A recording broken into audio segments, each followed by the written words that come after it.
আসসালামু আলাইকুম, সবাইকে শুভেচ্ছা জানাচ্ছি। মাসুম মাহবুব। আশা করি প্রত্যেকে ভালো আছেন।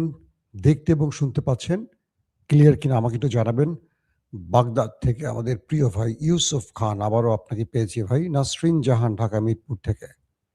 মহিউদ্দিন ভাই, নারায়ণগঞ্জ থেকে। এত কিছু লেখার দরকার আছে ভাই। আমি কামরুল ইসলাম ভাই, কেমন আছেন আপনি? ইলিশের বাড়ি চাঁদপুর। ইলিশের বাড়ি ভোলা তো আছে নাকি?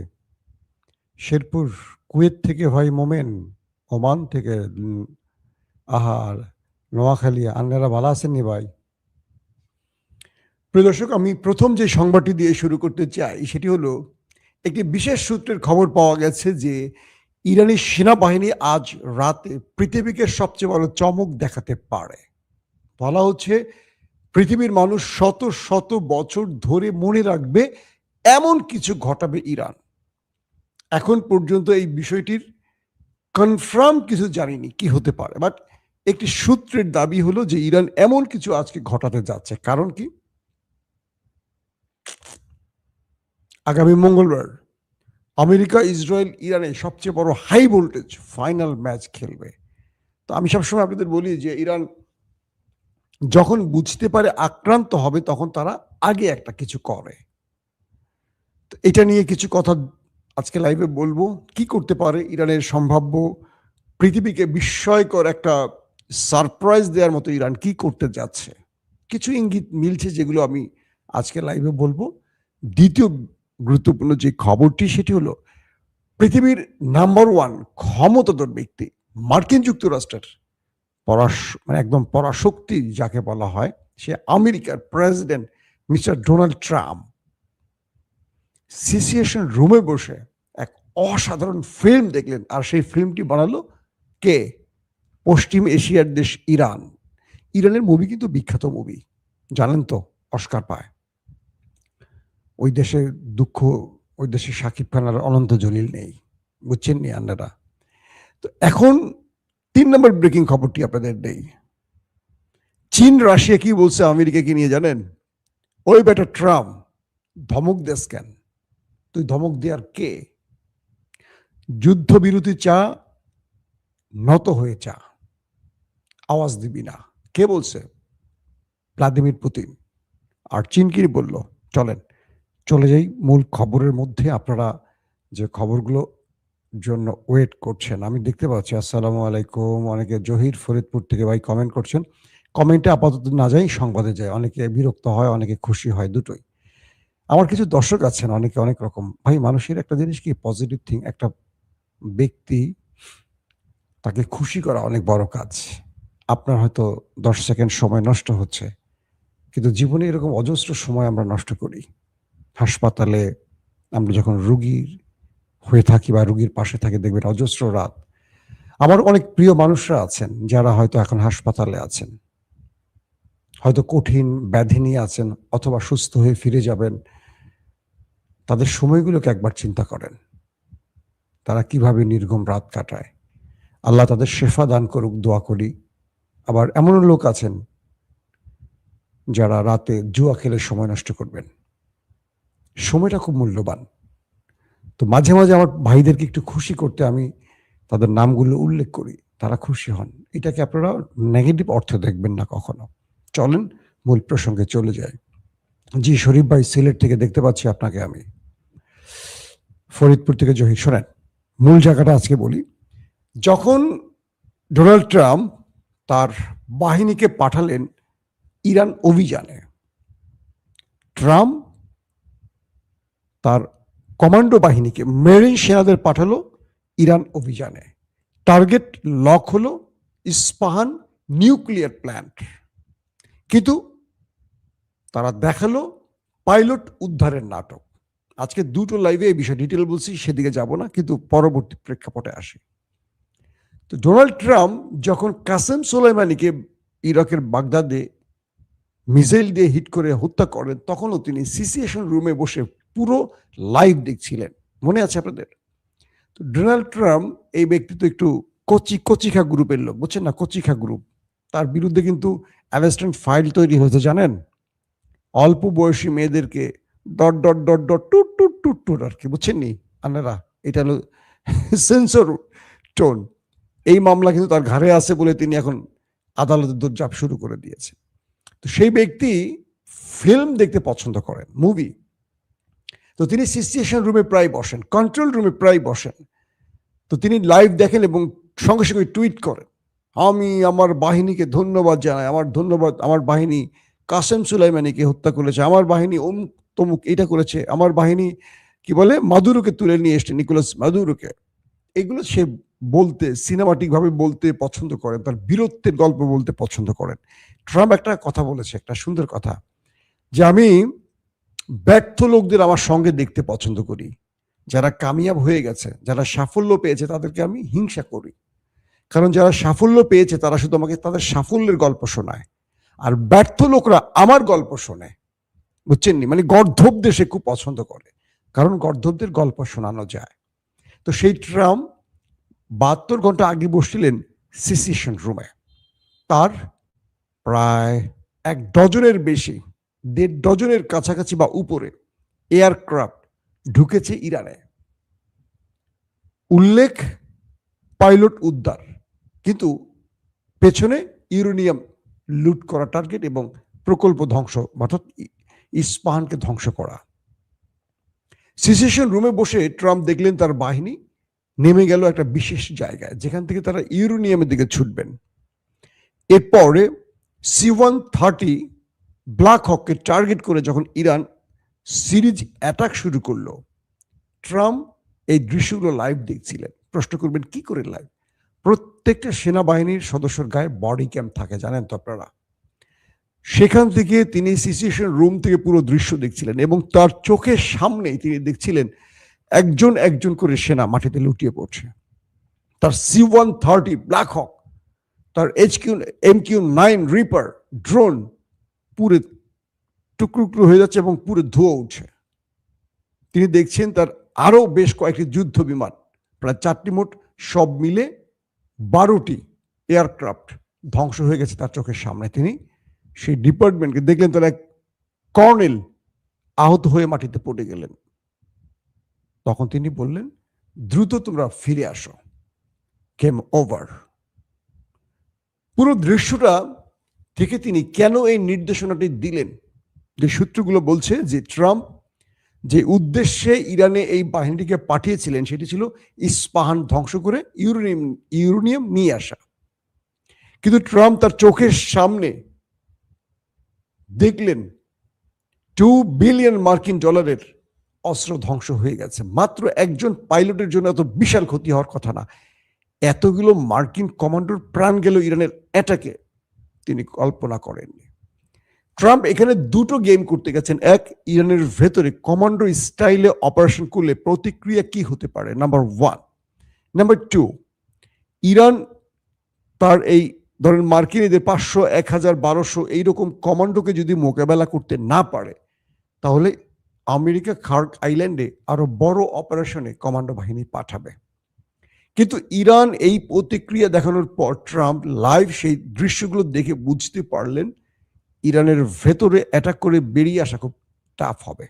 দুটো কারণে। এক, ইরানকে স্যাটেলাইট তথ্যগুলো, রিয়েল টাইম স্যাটেলাইট যে তথ্যগুলো, এগুলো প্রতিনিয়ত রাশিয়া এবং চীন পৌঁছে দিচ্ছে। কখন মার্কিনীদের বিমান উঠছে ইরান জানে, ইরানকে বলে দেওয়া হয়। ইরান তখন থেকে তাদের প্রত্যেকটা টার্গেটকে লক্ষ্য করে মিসাইলকে লক করে, তাদেরকে অ্যাটাকের পরিকল্পনাকে সিলেক্ট করে। তো বলা হচ্ছে মিস্টার ট্রাম্প সিচুয়েশন রুমে বসে তার পুরো পরাজয়টি তিনি দেখেছেন, ইরানের হাতে তার বাহিনীর পরাজয়, মার খাওয়া দেখেছেন। তিনি মুখে বলছেন না, কিন্তু প্রচুর সেনা চলে গেছে, তাদের দেহ খুঁজে পাওয়া যাবে না। কারণ যে বিমানগুলোতে হিট করা হয়েছে, 12টি এয়ারক্রাফট, আকাশযানকে ধ্বংস করা হয়েছে, তার মধ্যে তারা ছিলেন, পুরে ছাই হয়ে গেছে। এটা হয়েছে মার্কিন ইতিহাসের সবচেয়ে বৃহত্তম লজ্জাজনক পরাজয়, যেটা আজকে সিআইএ এর প্রধান এবং কয়েকজন সিআইএ অফিসার, সাবেক গোয়েন্দা বাহিনীর এই টপ লিডাররা বলছেন আমেরিকাকে ট্রাম্প বেজ্জতি করে ছেড়ে দিয়েছে, ইরানের কাছে না, বিশ্বের কাছে। আসেন 2 নম্বর খবর। ভ্লাদিমির পুতিন ডোনাল্ড ট্রাম্পকে উদ্দেশ্য করে বলছে, হেই ট্রাম্প, তুমি কথায় কথায় ধমক দেওয়ার কে? তুমি ধমক দাও কাকে? যে ইরানের কাছে মার খায় সে ধমক দেয় কি করে? তুমি যুদ্ধবিরতি চাও, মাথা ঠান্ডা করে আলোচনায় আসো। তুমি আলটিমেটাম দেওয়ার কে? 24 ঘন্টা, হ্যাঁ 72 ঘন্টার আলটিমেটাম দেওয়ার তুমি কে? কে বলছে? ভ্লাদিমির পুতিন, ডোনাল্ড ট্রাম্পকে। বুঝছেন নিয়ান্নেরা? এখন এই পরিস্থিতির মধ্যে ভ্লাদিমির পুতিন এখন মাঠে ওপেন নামছেন। তিনি বলছেন যদি যুদ্ধবিরতি চাও তোমাকে আলোচনায় বসতে হবে। তুমি ধমক দিবা আলটিমেটাম দিয়ে, তুমি যদি আলোচনা করো সেই আলোচনা হবে না। আজকে প্রথম না দ্বিতীয় লাইভে বলেছি পাকিস্তানকে আমেরিকা ব্যবহার করছে ইরানের সাথে যুদ্ধবিরতির জন্য। পাকিস্তান সেনাপ্রধান ফিল্ড মার্শাল আসিফ মনির তিনি এসেছিলেন, মানে তিনি ইরানের সাথে সমঝোতার আলোচনা করেছেন। তিনি বলছেন যে আগে তুমি হরমুজটা খুলে দাও, তারপর আমেরিকা তোমার সাথে আলোচনা করবে এবং আমেরিকা যুদ্ধবিরতি ঘটাবে, হামলা বন্ধ করবে। ইরান বলছে যে না না, পাকিস্তান এটা হবে না। তুমি ট্রাম্পকে গিয়ে বলো আমি যে শর্ত দিচ্ছি সেই শর্ত তোমাকে আগে মানতে হবে। কি? তুমি হামলা বন্ধ করবে, শুধু নয় আমার সকল হক ফিরিয়ে দিবে যেগুলো আমাকে তুমি বিগত 40 বছর ধরে বঞ্চিত করেছো। 90 দশকের পর থেকে আমাকে বঞ্চিত করা হয়েছে। আমি হরমুজে টোল আদায় করব। হরমুজ এখন ইরানের নিয়ন্ত্রণে থাকবে। তুমি গালফ কান্ট্রি থেকে চলে যাবে, তুমি আরবের কোন রাষ্ট্রে থাকতে পারবা না। তুমি আমার নাকের ডগায় বসে আমাকে সুশ্রী দিবার আমি চুপ থাকবো, এটা হতে পারে না। তুমি ইরানের ভেতরে যে ক্ষয়ক্ষতি করেছো সকল ক্ষয়ক্ষতি পূরণ করবা। পাশাপাশি তুমি আমাদের যে ইউরেনিয়াম নিয়ে ব্যালিস্টিক প্রোগ্রাম নিয়ে গুতাগুতি করতেছে এগুলো আর করতে পারবা না, এবং আমাকে গ্রান্টার রাষ্ট্রের মাধ্যমে জানাতে হবে তুমি আর হামলা করবা না, মন চাইলে এসে হামলা করবে এটা পারবা না। আর ইরানের উপর থেকে যত রকম নিষেধাজ্ঞা আছে সব তুলে দিতে হবে, দেন যুদ্ধবিরতি। এছাড়া তুমি জাহান্নাম বানাও আর পাথরের যুগ বানাও, আমি মাঠে আছি। এই বক্তব্যের পর ট্রাম্পের মাথা গেছে খারাপ হয়ে, কারণ এই আলোচনা চলাকালীন সময়ে ট্রাম্প ইসরায়েলকে দিয়ে ইরানে ব্যাপক হিট করেছে। মনে করেছে ইসরায়েলের হিটের পর ইরান একটু ভয় পাবে। ইরান সঙ্গে সঙ্গে শুরু করছে আবার ওদের দেশে মারা, ধামার মারছে আজকে মনের মতো, সিরিজ আকারে মারছে। তো আজকে এই মাইরের পর এই যে একটু আগে লাইভটাতে শুরুতে আপনাদের যে বলেছি যে ইরান বলেছে পৃথিবী আজকে নতুন কিছু দেখতে পাবে, হয়তো শত শত বছর ধরে মানুষ যেটার অপেক্ষা ছিল ইরান তেমন সারপ্রাইজ দেখাতে যাচ্ছে বিশ্বকে। হতে পারে নিউক্লিয়ার টেস্ট। আমার ধারণা চূড়ান্ত নয়, অ্যাজাম্পশন করছে যে হতে পারে ইরান নিউক্লিয়ার টেস্ট করে বসতে পারে, অথবা ইরান এমন কিছু দেখাবে পৃথিবীকে যেটা শত শত বছর ধরে মানুষ অপেক্ষা ছিল। কি হতে পারে সেটা আমরা জানি না সেটাকে, কিন্তু ইরানের কিছু কিছু মাধ্যম এই বক্তব্যটি দিয়েছে। ইরান বলছে আমরা যদি আমেরিকার শর্ত মেনে নেই, আমেরিকা এখন যেহেতু তারা আমাদের হাতে ধোলাই খেয়ে দুর্বল হয়ে গেছে, তারা কিছু সময়ের জন্য রেস্ট নেবে, নতুন করে আরো অস্ত্র যোগ করবে, নতুন করে আরো ফাঁদ তৈরি করবে, নিজেরাই ফলস ফ্ল্যাগ অপারেশন করে বলবে ইরান যুদ্ধবিরতি লঙ্ঘন করেছে, এই নামে আন্তর্জাতিকভাবে আরো কিছু বন্ধুদের নিয়ে ইরানের বিরুদ্ধে লেগে যাবে।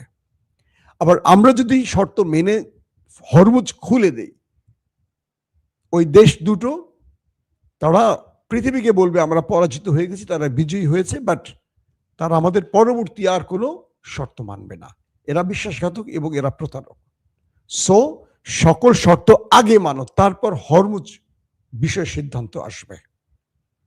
বুঝতে পারছেন? ইরান একদম পাকিস্তানকে দিয়ে ডোনাল্ড ট্রাম্পকে ডাইরেক্ট বলছে তোমার যা খুশি করো, আমাকে হুমকি দেওয়া লাগবে না, বাট এইটুকু মনে রাখো তুমি যা করবা সেম কাজটি আমিও করব।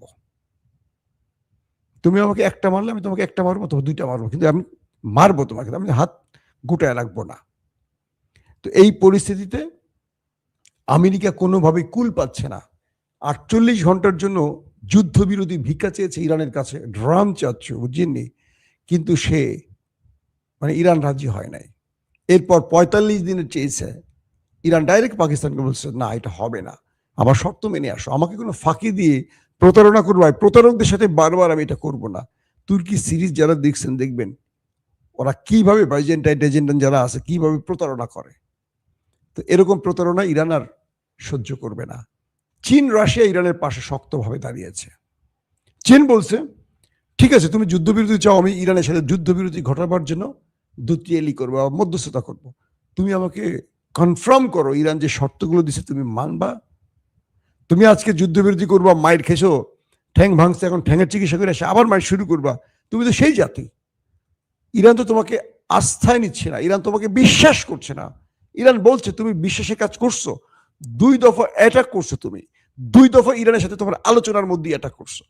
আলোচনার মধ্যে অ্যাটাক করে তুমি এখন যুদ্ধবিরতি চাও, ইরান তোমাকে দিবে না। তো ইন্টারন্যাশনাল গ্রান্টের রাস্তায় তুমি টানো যাদেরকে ইরান বিশ্বাস করে। তোমাকে করে না, তোমার ওই ওস্তাদকে করে না, নেতানিয়াহুকে। আর আরবকে তো করেই না, আরব তো মহা বিশ্বাসঘাতক। এদের কথা কি বলবো।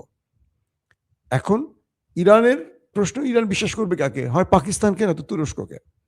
আর যদি পাকিস্তান তুরস্ক থাকে, এটা তো আমেরিকার উপরে মোস্তানি করতে পারবে না। পারবে কে? চীন রাশিয়া, এরা পরাশক্তি। পাকিস্তানকে একটা চটকানা দিলে পাকিস্তান উঠে পড়ে দৌড় দিবে আসিফ মনির আমেরিকার থাপ্পড় খেয়ে। পাকিস্তানের বাংলাদেশের বিশ্বের দরবারে কোনো অবস্থান আছে? এরা আমেরিকার যদি ধরেন কথার কথা একটা আন্ডার সেক্রেটারি বাংলাদেশের প্রাইম মিনিস্টারকে বলে, দেখবেন চেয়ার থেকে নিচে ঠাপাস করে পড়ে গেছে।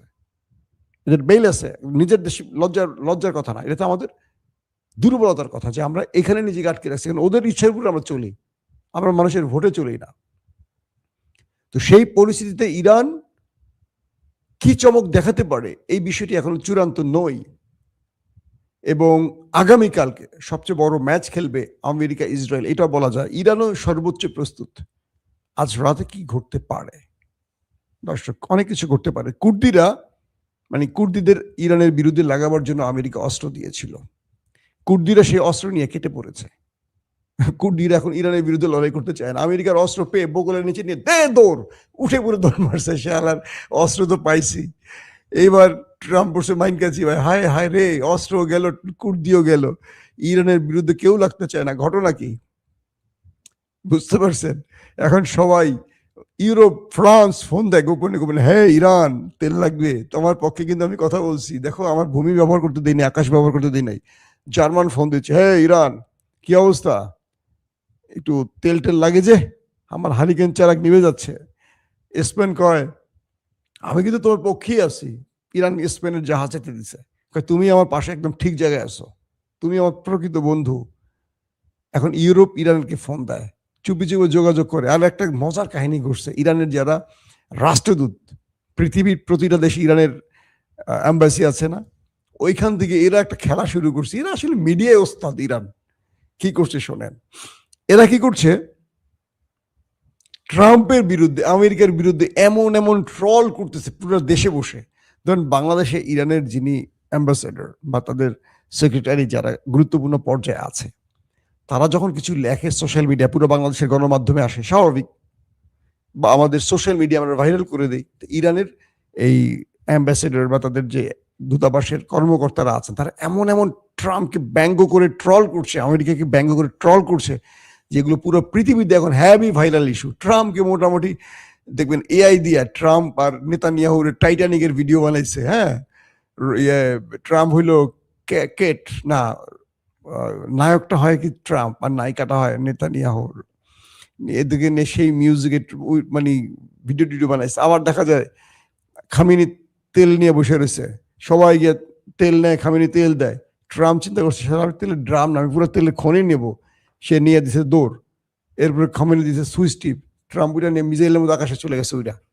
মানে ট্রাম্প একেবারে খমিনির টিপ খাই উপরে চলে গেছে। এই যে ব্যঙ্গ জিনিসগুলি এখন দুর্দান্তভাবে ইরান পৃথিবীতে ছড়াচ্ছে। মিস্টার ট্রাম্প এখন মন খারাপ করে সিচুয়েশন রুমে বিষয় করে বসে আছে। হাই ইরান, এটা কি হলো? আল্লাহ হাফেজ। ওপেন দাইস মানে সত্যকে সত্য বলা, মিথ্যেকে মিথ্যে বলা। আমরা শোনা কথা নয়, চোখে যা দেখি তাই বলি।